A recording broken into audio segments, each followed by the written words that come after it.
Hey guys, it's Dr. Mannie. In this video, I'm going to walk you through the differences between a food allergy and a food sensitivity. Okay, before we get into it, make sure you click subscribe, right? Make sure you ring the bell so that you're notified each time I make a new video.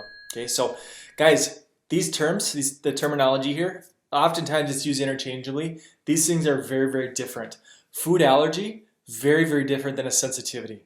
Okay, so there's a sensitivity and intolerances. Now, food sensitivity and food intolerance very similar. Okay, whereas a food allergy, different ballgame. Food allergy, we're looking at the IgE portion of the immune system, and the way I think about it is IgE for immediate. Right, there's an immediate reaction. There's an immediate response, and oftentimes it's very easy to determine. Like you have strawberries, you get an immediate rash. You have shrimp, heaven forbid, okay, you get constriction, right? We don't want that. So that's more of an EpiPen. That's more, it can be more of a serious issue.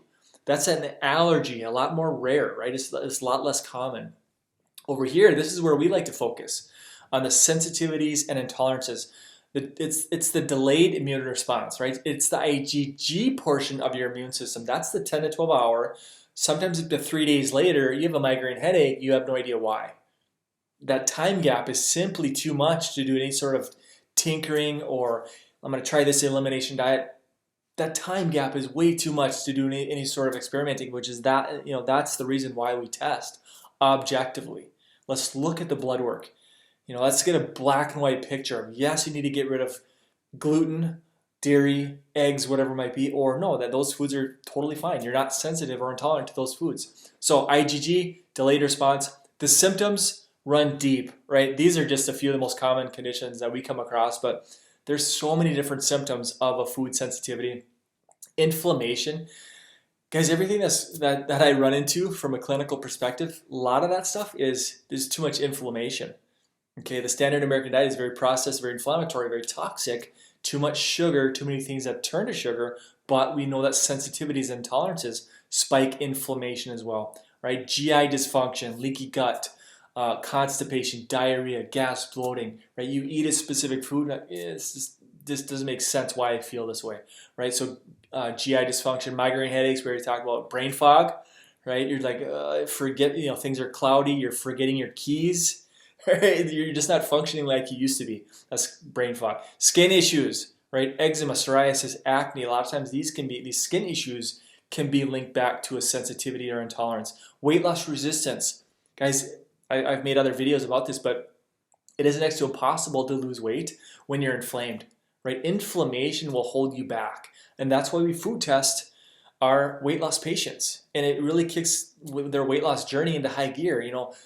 People talk about the ketogenic diet, which I'm a fan of, like I'm a huge fan of ketogenic, but I believe it needs to be modified. It needs to be customized based on how your body reacts to foods. Not everybody should be piling in all sorts of dairy and butter and fat and avocados if you react to those specific foods. So again, fan of keto, needs to be modified, needs to be customized, because you could be doing more harm than good if you're eating all this fat and you have big spikes to dairy and all these different foods. So anyway, just a quick video, guys. Food allergies, food sensitivities, there is a big difference between the two. If you have questions, make sure you throw them in the comment section. I'll get to them as soon as we can. But if you want to be tested, what I'll do is I'll throw a link in the description beneath this video as well, and you can go learn more about the testing, how it works. And I just made a video not too long ago about how to interpret these results. Just because somebody reacts to eggs or chicken doesn't mean it's a life sentence. Doesn't mean you have to get rid of that food forever. It's like, but if we want to take the pressure off your immune system, give your gut a break, and reduce inflammation, these are the foods we need to get rid of. These are just, chickpeas down here, for example, beets, carrots, and celery. And there's some little culprits that your immune system's like, that's a foreign invader. Like all these little spikes, your immune system is saying that is a foreign invader. Foreign invader, foreign. So if you want to get healthy, give the gut a break, give the immune system a break, and reduce inflammation, we have to get rid of these little culprits that your immune system does not like. So, all right, guys, hopefully you found value. If you did, make sure you smash that like button. Please share if you feel the need to. But yeah, as always, guys, if you have any questions, pop them in the comment section. I'll get to them as soon as I can. So thanks for watching, and we'll see you next time.